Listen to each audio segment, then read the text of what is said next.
in our previous video we have discussed about types of solids.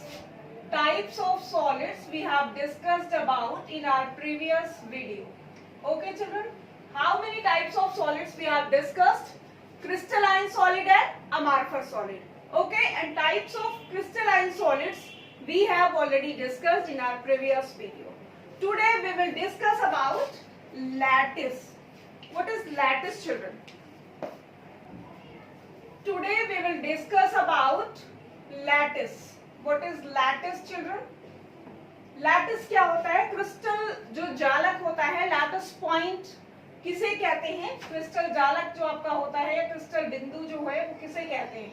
तो अगर हम regular arrangement देखें, regular arrangement of constituent particles of a solid means हमारा जो solid है, जो ठोस है, उसके कॉन्स्टिट्यूएंट पार्टिकल्स का मतलब है जिन चीजों से वो मिलकर के बना हुआ है, ठीक है, उनका जो रेगुलर अरेंजमेंट होगा that is called lattice point.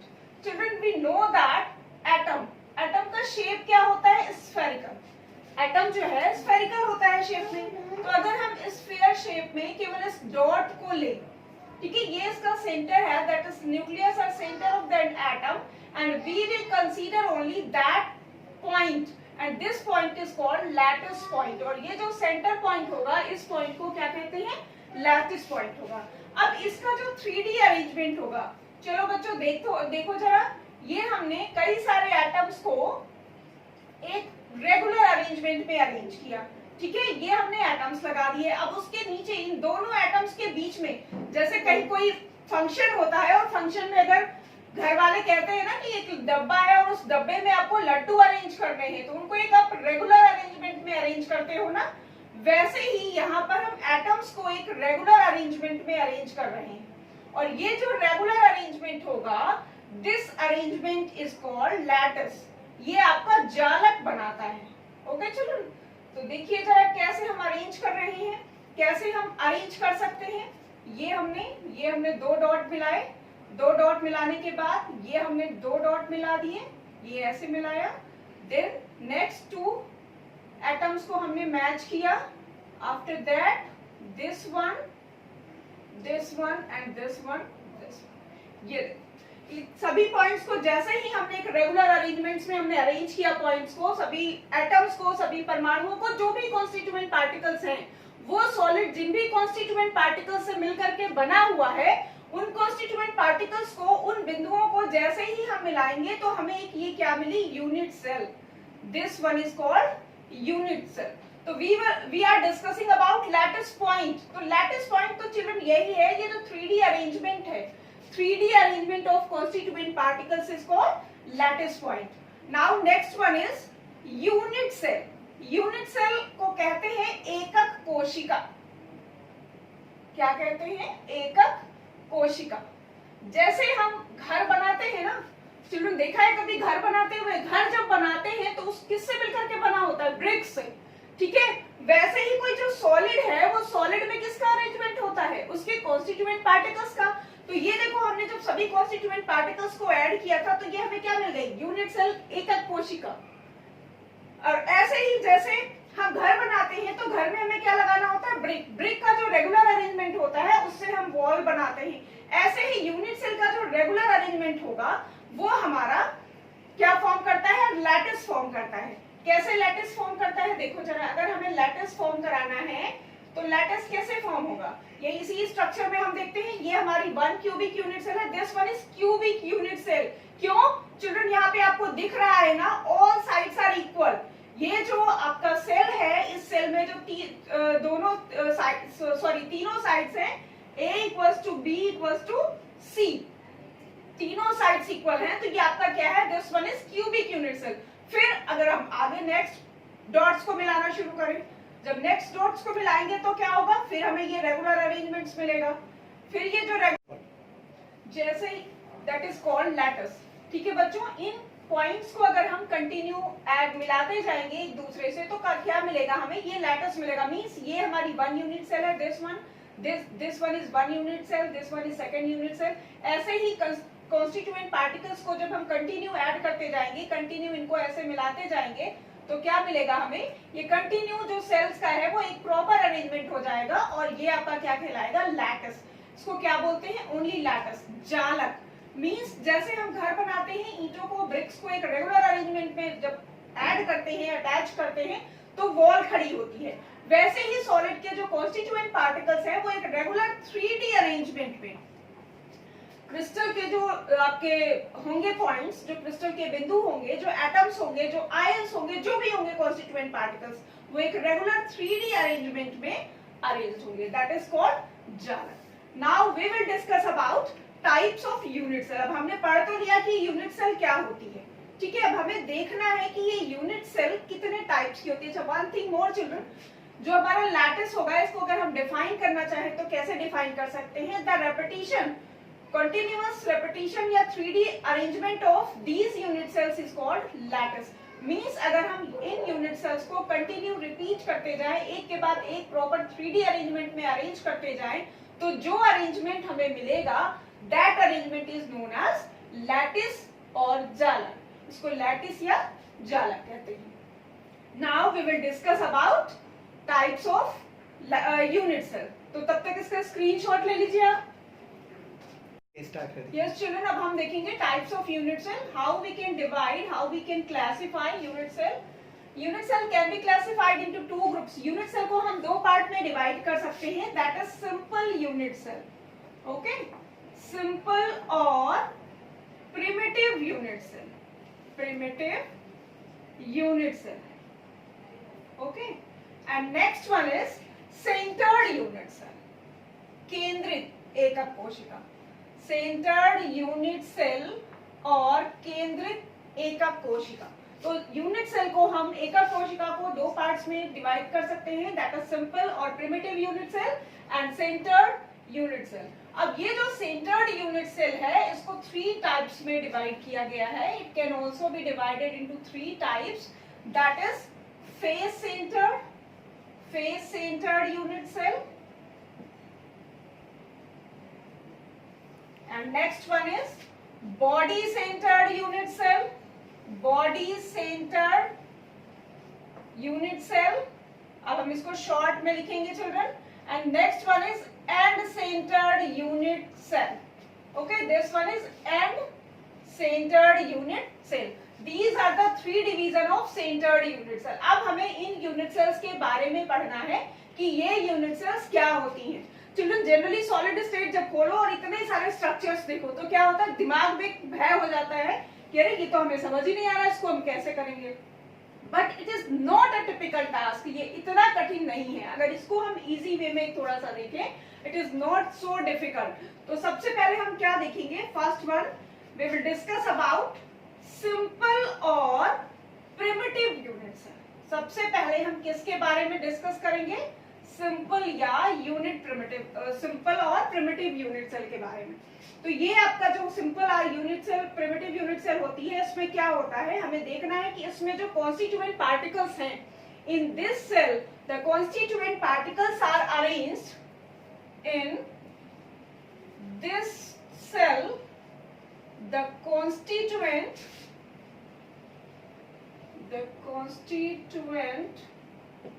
particles are arranged only at the corners of cell। Cell के केवल कॉर्नर्स पर सिचुएटेड होते हैं। कैसे, जरा देखो, हमने सबसे पहले बनाई एक cubic unit cell. Just a minute children, we will draw a cubic unit cell. अब क्यूबिक यूनिट सेल हमने ड्रॉ कर ली, ठीक है, ये आपकी है, this one is cubic unit cell. अब जरा इसमें कॉर्नर्स काउंट करिए कि इस क्यूबिक यूनिट सेल में कॉर्नर्स कहां कहां पर है, कितने कॉर्नर्स है। देखो चिल्ड्रन, 1 2 3 4 5 6 7 8 कॉर्नर्स है इसमें। इसका मतलब क्या है, there are 8 corners, there are 8 corners. इसमें कितने कॉर्नर्स है, हाउ मेनी कॉर्नर्स, 8 कॉर्नर्स। अब हमें ये, हम जो यूनिट सेल में ये जो डॉट दिखा रहे हैं, इस डॉट का क्या मतलब है, यहां पर हमारा क्या है, एटम। इसके जो कॉन्स्टिट्यूएंट पार्टिकल्स हैं वो कॉर्नर पे हैं।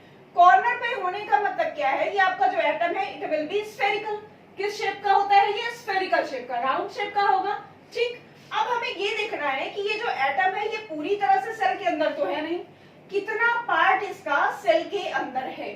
We have to calculate here that how much part of this atom is inside the cell, और उसी से हम कैलकुलेट करेंगे कि इस सेल में, सिंपल क्यूबिक यूनिट सेल में कितने एटम्स हैं।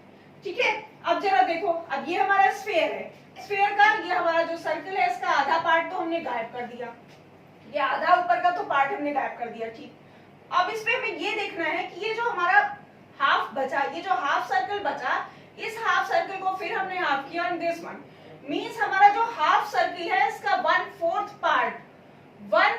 Part of this half circle is covered by this atom. Means अगर हम होल स्फीयर का देखें तो 1/8 part of sphere is covered by this. Means sphere का, एटम का 1/8 पार्ट जो है वो हमारे सेल के अंदर होगा। तो टोटल नंबर ऑफ एटम्स अगर हमें कैलकुलेट करने हैं इन सिंपल और प्रिमिटिव यूनिट सेल, तो हम कैसे कैलकुलेट करेंगे? 8 into 1/8। 8 क्या है? 8 कॉर्नर्स, 8 कॉर्नर्स पर हमारे 8 एटम्स अरेंज है, and 1/8 part of cell is covered by each atom, so number of atoms will be 1। means हमारी जो सिंपल और प्रिमिटिव यूनिट सेल होगी उसमें जो नंबर ऑफ एटम्स होंगे that will be 1 children। okay, now centred unit cell. तो centred unit cell पे जाने के पहले आप इसका एक स्क्रीनशॉट ले लीजिए। Yes children, now we will discuss about centred unit cell. तो अगर हम सेंटर्ड यूनिट सेल में देखें तो सबसे पहले हमारा कौन सा था? Face centred unit cell. Okay, face centred unit cells क्या होते हैं? Face centred unit cell. अब हमारा जो क्यूब होता है, क्यूब तो सबने देखा है, ठीक है, you have seen cube. Cube से खेलते भी होगे, खेलते हो? कितने लोगों ने क्यूब से खेला है भाई आज तक? ये देखिए, ये हमारा क्यूब है। We know that there are 8 corners in the cube। हमें पता है कि क्यूब में कॉर्नर्स अभी हमने काउंट किए ना, कितने कॉर्नर्स होते हैं? 8 कॉर्नर्स। ठीक है, और इसमें जो है आपके फेसेस कितने होते हैं? क्यूब में कितने फेसेस होते हैं? There are 6 faces। Means number of corners in a cube equals to 8 and number of faces। faces कैसे काउंट करोगे भाई? देखो 4 faces तो आपको दिख रहे हैं, 1, this one, 2, 3, 4। एक ब्लैक बोर्ड के पीछे और एक ब्लैक बोर्ड के आगे। क्यूब, कभी भी क्यूब लेकर के देखिए तो क्यूब में आपको 6 फेसेस मिलेंगे। ठीक है, there are 6 faces in the cube and 8 corners in the cube. Now we will calculate number of atoms. बच्चों अब हमें क्या देखना है कि how many number of atoms are here, कितने एटम्स जो है वो ऑक्युपाई कर रहे हैं। We have already calculated number of atom at the corners. Corners पे हम कैलकुलेट कर चुके हैं कितने नंबर ऑफ एटम्स होते हैं। अगर हम कॉर्नर पे कैलकुलेट करें तो कॉर्नर्स पे कितने हो जाएंगे? 8 into 1/8 that is equals to 1। Is it clear? अब अगर हम फेस में कवर देखें, फेस में अगर हम कैलकुलेट करना चाहें तो फेस में हम कैसे कैलकुलेट करेंगे? देखो, अगर यहाँ पे हम कोई एटम रखते हैं तो ये जो हमारा एटम होगा, यहाँ पे जो कॉन्स्टिट्यूएंट पार्टिकल होगा वो क्या होगा? That will be half at the unit cell. Unit cell के अंदर जो है वो स्फीयर का, एटम का, कॉन्स्टिट्यूएंट पार्टिकल का केवल आधा भाग अंदर होगा। तो हम कैसे कैलकुलेट करेंगे? फेसेस में, in the faces we will calculate 1/6 6 into 1/2, 6 are faces and space covered by atom that is 1/2 is equals to 3। means number of atoms, children, number of atoms in face centered unit cell that will be 1 plus 3 that is equals to 4। okay, face centered जो आपकी unit cell होगी, उस face centered unit cell में number of atoms कितने होंगे? 4 होंगे। okay children, after that we will see end centered and body centered। okay, तब तक इसका आप एक स्क्रीनशॉट ले लीजिए। Next one is children body centred. अब हमारा जो बॉडी सेंटर्ड यूनिट सेल होता है, अगर हमें बॉडी सेंटर्ड यूनिट सेल में कोई, अगर हमारा कोई क्यूब है और उसकी बॉडी के अंदर हमें कोई बॉल डालनी हो बच्चों, तो कैसे डालेंगे? मींस हमारा जो बॉडी सेंटर्ड यूनिट सेल होता है, उस बॉडी सेंटर्ड यूनिट सेल में 8 कॉर्नर्स पे जो आपके होते हैं वो तो होंगे ही एटम्स, और कहां पर होंगे, उसकी बॉडी में। मींस ऊपर से अगर एक बॉल इस क्यूब के अंदर हम डालें तो वो इस क्यूब के अंदर चली जाएगी। मींस बॉडी के अंदर आपका जो एटम होगा, जो एटम का पूरा स्फीयर होगा, that will go inside the cube. Okay, अब अगर हमें यहाँ total number of atoms calculate करने हैं, टोटल नंबर ऑफ एटम्स, अगर हमें नंबर ऑफ एटम्स या number of constituent particles calculate करने हैं तो कैसे कैलकुलेट करेंगे, eight the corners.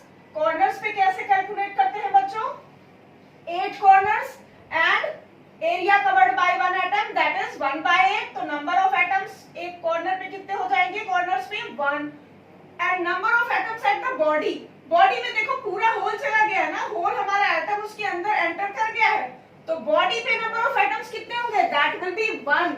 Means total number of atoms, total number of atoms, या हम ये कहें total number of constituent particles, that will B 1 + 1, that is 2। तो बॉडी सेंटर्ड यूनिट सेल होगी, जो होगी उसमें जो नंबर ऑफ एटम्स होंगे that will be 2 children. Next one is end centred. अब अगर हम एंड सेंटर को देखें, एंड सेंटर हमारी जो यूनिट सेल होती है, उस यूनिट सेल में अगर हमें कैलकुलेट करना है नंबर ऑफ एटम्स, तो हम कैसे कैलकुलेट करेंगे। चलो चिल्ड्रन हम इसी को कंसीडर कर लेते हैं। जो हमारा एंड सेंटर होगा, इस बॉडी को अगर हम हटा दें, देखो ये यहाँ स्ट्रक्चर ड्रॉ कर रहे हैं, this one the structure of cube. Okay, this is the structure of cube. अब जो हमारा एंड सेंटर होगा, एंड सेंटर में क्या होगा, ये जो हमारे कॉर्नर्स हैं, उन कॉर्नर्स को तो आप कैलकुलेट करो ही, जो हमारे कॉर्नर्स थे उन कॉर्नर्स को हमने कैलकुलेट कर लिया। उसके अलावा एंड लेने, एंड का मतलब दो अपोजिट फेसेस लेने। हमने कितने फेसेस कैलकुलेट किए थे पहले, अभी हमने तो इसके पहले जस्ट फेस सेंटर्ड किया था ना, फेस सेंटर्ड यूनिट सेल। तो फेस सेंटर्ड जो यूनिट सेल थी उसमें हमने 6 फेसेस कैलकुलेट किए थे। कोई भी दो अपोजिट फेसेस हमें ले लेने, जैसे चलो हम ले लेते हैं एक ऊपर का और एक नीचे का, 2 फेसेस ले लिए। तो अब जब फेसेस में हम नंबर ऑफ एटम्स कैलकुलेट करेंगे, जो हमारा कॉर्नर पे होगा वो तो वैसे ही होगा, 8 × 1/8 that is equal to 1। End पे कैसे कैलकुलेट करेंगे, क्योंकि 2 फेसेस है, 2 × फेसेस पे कितना कैलकुलेट करते हैं area, 1/2 that is equal to 1। Means हमारी जो एंड सेंटर्ड यूनिट सेल होगी, जो हमारी एंड सेंटर्ड यूनिट सेल होगी, उसमें नंबर ऑफ एटम्स कितने होंगे, दैट is 2। Children it is very important, ये जो नंबर ऑफ एटम्स कैलकुलेट करना अगर आपको आ गया है तो समझ लो आधा सॉलिड स्टेट आपको समझ आ गया। क्यों, क्योंकि अगर नंबर ऑफ एटम्स की situations means number of constituent particles की सिचुएशंस अगर आपने समझ ली है, इसका मतलब है कि structure, unit cell, lattice point, ये सभी चीजें आपको क्लियर हो गई। और एक बार अगर आपने बेसिक्स क्लियर कर लिए तो फिर आपको न्यूमेरिकल्स में कहीं कोई डिस्टरबेंस नहीं होता। चलिए चिल्ड्रन, इसका स्क्रीनशॉट ले लीजिए और एक बार फिर से इसको हम रिकॉल कर लेते हैं। अब चिल्ड्रन अगर हम इसको रिकॉल करना चाहें तो कैसे कर सकते हैं, दैट इज हमारी जो यूनिट सेल है, unit cell and number of atoms and situations भी वी कैन आल्सो कैलकुलेट। कहां पर ये सिचुएटेड होते हैं, okay, situation and number of atoms we can calculate. First one is simple और प्रिमिटिव यूनिट सेल। चिल्ड्रन बार बार हम इस चीज को क्यों रिपीट कर रहे हैं, because it is very important. ये बहुत जरूरी है कि अगर एक बार आपको ये माइंड में पैक हो गया कि इसमें इतने यूनिट सेल, इस यूनिट सेल में इतने नंबर ऑफ कॉन्स्टिट्यूएंट पार्टिकल्स होते हैं, then it will be very easy for you. आपके लिए बिल्कुल मिनटों में जो है वो केमिस्ट्री आपको याद हो जाएगी। ओके, नंबर ऑफ एटम्स, पहले तो हम सिचुएशन देख लें। एक काम करते हैं, पोजीशन चेंज कर देते हैं, सिचुएशन पहले कर लेते हैं तो आपके लिए ज्यादा इजी हो जाएगा। Okay, situation then number of atoms. Okay children, अब अगर सिंपल यूनिट सेल हमने जो पढ़ा है, सिंपल यूनिट सेल में नंबर जो एटम्स होते हैं, कॉन्स्टिट्यूएंट पार्टिकल्स कहां पर सिचुएटेड होते हैं, at the corners. Means here we can write at the corners. कहां पर एटम्स स्थित होते हैं, कॉर्नर्स पे। तो नंबर ऑफ एटम्स कितने होंगे, 1। क्यों, क्योंकि हमारा जो कॉर्नर पे है दैट इज कवर्ड 8 × 1/8 हमने कैलकुलेट किया है अभी। तो कैलकुलेशन हमारा क्या आया था, 1। 8 कॉर्नर्स होते हैं और एक एटम 1/8 कवर करता है, है space, so number of atom will be 1. Second cell we have done, that is face centered. Face centered unit cell जो हमने पढ़ी है उसमें क्या पढ़ा है, सिचुएशन जो हमारे यूनिट सेल सॉरी जो हमारे कॉन्स्टिट्यूएंट पार्टिकल्स होते हैं वो कहां पे होते हैं children, at the corner and face, eight the corners and face. Corners पे हमने कितने कैलकुलेट किए थे, 1. और फेसेस पे, फेस कितने होते हैं, 6 फेसेस, 1/2, 2 3 6, 3 + 1 दैट इज 4. मींस जो हमारी फेस सेंटर्ड यूनिट सेल होगी उसमें जो कॉन्स्टिट्यूएंट पार्टिकल्स होंगे that will be 4. Next one is body centred. Children जो बॉडी सेंटर्ड यूनिट सेल थी, in body centred unit cell कहां कहां अपने एटम्स रखे थे भाई, याद करो अपने को जरा सा. एट द कॉर्नर्स, कॉर्नर्स पे तो होंगे ही, and also in the body. तो कॉर्नर्स पे हम कैसे कैलकुलेट करते हैं नंबर ऑफ एटम्स, 1. बॉडी पे चूंकि एटम पूरा उसके क्यूब के अंदर होगा, पूरा बॉडी के अंदर होगा, so number of atoms will be 2. And in end centered, बेटा last one is end centered. जो हमारी एंड सेंटर्ड यूनिट सेल होगी, एंड सेंटर्ड यूनिट सेल में हमें क्या करना होता है, जो सिचुएशन होती है एटम्स की वो कहां पे होगी, eight the corners and and. And का मतलब कोई भी 2 एंड्स हमें लेने हैं, कोई भी 2 हमें फेसेस लेने हैं, तो कॉर्नर्स पे हमारे 1 होंगे और एंड जब हम 2 फेस लेंगे तो 2 × 1/2 दैट इज आल्सो 1. तो एंड सेंटर पे हमारा क्या हो जाएगा, ये आपका नंबर ऑफ एटम्स 2 हो जाएंगे. This is the situation of atoms. Okay children, इस तरह से हम नंबर ऑफ एटम्स कैलकुलेट करते हैं एंड पे. तो इस तरह से हमने कैलकुलेट कर लिया कि किस पर्टिकुलर यूनिट सेल में कितने नंबर ऑफ एटम्स होते हैं. Children this is about number of atoms and types of unit cells. ये हमने टाइप्स ऑफ यूनिट सेल पढ़ी और किस यूनिट सेल में कौन कौन से एटम्स होते हैं, कहां पर उनकी सिचुएशन होती है और कितने एटम्स होते हैं, ये आज हमने कैलकुलेट कर दिया. ठीक है चिल्ड्रन, अगर आपको ये पसंद आया हो ये वीडियो मेरा, तो इस वीडियो को लाइक करिए, सब्सक्राइब करिए और शेयर करिए. अगर आपको कुछ डाउट्स है, कुछ पूछना है तो आप हमारे कमेंट सेक्शन में पूछ सकते हैं. Thank you children.